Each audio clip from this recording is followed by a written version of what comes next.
नमस्कार दोस्तों आज हम बात करेंगे न्यूनतम मासिक पेंशन 7,500 प्लस डीए मुफ्त चिकित्सा सेवा की मांग को नज़रअंदाज दोस्तों क्यों किया जा रहा है, इसके ऊपर आज हम लोगों को स्पष्ट रूप से दोस्तों बात करेंगे और दोस्तों हमारे पेंशनरों का दर्द बताएंगे। दोस्तों सबसे पहले आप लोगों को बता दें कि इस प्रकार की जितनी भी वीडियो होती है दोस्तों दूर दराज तक पहुंचाइए, क्योंकि जब तक ऐसी वीडियो दोस्तों पहुंचेगी नहीं लोगों को आंखें खुलेगा नहीं। लोग ऐसे ही गमछे पे गमछा रख के बैठे रहेंगे, हाथ पे हाथ रख के बैठे रहेंगे, लेकिन दोस्तों कोई काम हमारा नहीं होने वाला है। तो चलिए दोस्तों वीडियो शुरू करते हैं। केंद्र सरकार दोस्तों जो है वो EPS 95 एम्प्लॉय पेंशन स्कीम के तहत न्यूनतम पेंशन जो है 7,500 रुपये करने की मांग की जा रही है। सरकार इसे अब तक स्वीकार नहीं कर सकी है। वहीं वोटरों को लुभाने के लिए तरह तरह के हथकंडे अपनाए जा रहे हैं। पेंशनभोगी गौतम चक्रवर्ती का कहना है कि दिल्ली में रेवड़ियां यानी मुफ्त की बारिश हो रही है। भाजपा ने घरों और धार्मिक स्थलों को क्रमशः 300 यूनिट और 500 यूनिट बिजली मुफ्त देने की पेशकश की है। फिर भी लाडली बहन योजना के तहत प्रत्येक महिला को 2,000 और 500 रुपये की सबसे बड़ी पेशकश की गई है। पेंशन ने कहा है कि इस तरह की पेशकश मतदाताओं को वोट के लिए रिश्वत देने के समान है। ये पेशकश उत्पादक काम करने के उत्साह कौशल सीखने को खत्म कर देगी और बुरे उदाहरण पेश करेगी। लेकिन हम EPS 95 पेंशनभोगी हैं जिन्हें 3 दशकों से अधिक समय तक धरती आसमान एक कर दिया है। हमें न्यूनतम 1,000 रुपये या उससे कम की पेंशन मिलती है।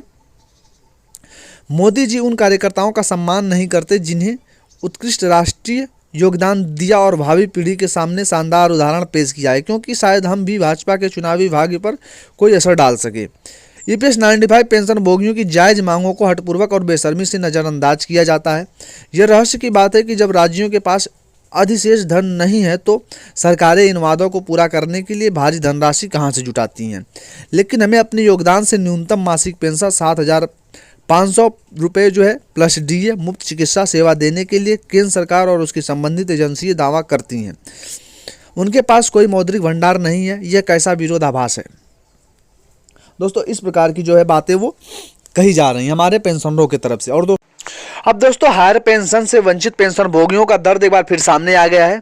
फरहान नियोक्ता बनाम असहाय पेंशन भोगी अनिल कुमार ने जो है कटाक्ष किया है। उन्होंने अनिल कुमार नामदेव का कहना है कि EPFO पेंशन भोगियों से कह रहा है कि वे अपने दावों को संबंधित करने के लिए दिए गए अंतिम अवसर 31/1/2025 तक नियोक्ताओं द्वारा विवादित हस्ताक्षरित युक्त विकल्प फॉर्म जो है वो जमा करवा दे, क्योंकि इसके अभाव में पेंशन भोगी मामलों का निपटने में असमर्थ हैं।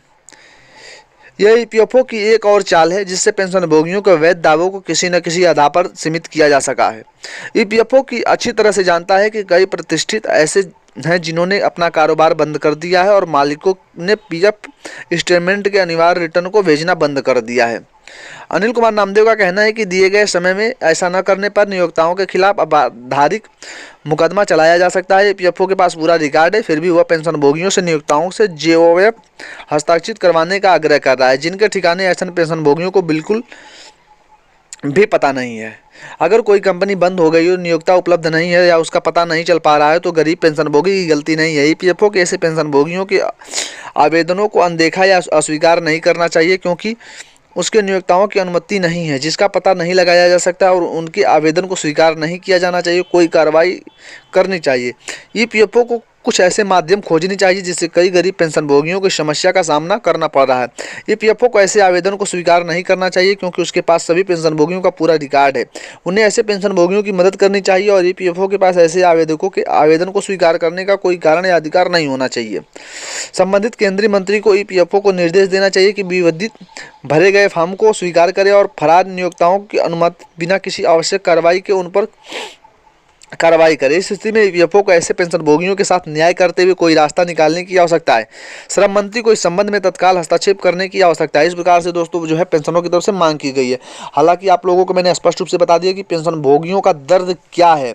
अब ये दोस्तों सरकार के ऊपर है कि इसके ऊपर एक्शन लेती है या दिल्ली में बिजली पानी में लगी रहती है, क्योंकि पक्ष विपक्ष दोनों जो है वोटरों को लुभाने के लिए तरह तरह के वायदे किए जा रहे हैं। लेकिन हमारे EPS 95 के पेंशनर जो हैं इस प्रकार की लड़ाई लड़ रहे हैं। एक बार भी उनका चुनावी मसले में दोस्तों इस प्रकार से कोई योगदान की बातें कोई किया होता है, एक बार उनसे भी कोई जाके कहा होता कि हम आपका काम करेंगे और आप हमारे लिए इस प्रकार की जो है हमें जिताइए या हमारा जो है साथ दीजिए। इस प्रकार से कोई भी अभी तक खुल करके खुले मंच से नहीं कह सका। लेकिन दोस्तों और जो बहुत सारी मांगें वो कह दी जा रही हैं और कर दी जा रही हैं। यूनियन संगठन है दोस्तों वो 5,000 रुपये की मांग अलग कर दी। NSC के अपना दिन रात मेहनत करके जो परिश्रम कर रहा है उसको ये लोग पानी फेरने पे लगे हुए हैं। अब वो भी तो सरकार से ही मिला हुआ, हम तो कहेंगे सरकार से ही उसका भी मसला चलता है, सरकार से ही वो अर्जी लग के आई हुई है कि वो भी जाके बीच में मसला हमारा पेच फंसाने के लिए बैठा दिया। फिलहाल दोस्तों चलिए हम लोग लड़ाई लड़ रहे हैं, देखते हैं क्या हो सकता है। और आप लोगों का इसी प्रकार से साथ बने रहे दोस्तों। कमांडर अशोक राव साहब पे विश्वास करिए, आने वाले टाइम में जो है हम EPFO से अपना पैसा जो है बढ़वा के रहेंगे और जो अपना हमारा योगदान है दोस्तों वो ले करके रहेंगे। चलिए दोस्तों फिलहाल इस प्रकार की जो कार्रवाइयाँ होती रहेंगी और दोस्तों आप लोगों का साथ मिलता रहेगा। मिलेंगे नए वीडियो में, तब तक के लिए थैंक यू दोस्तों।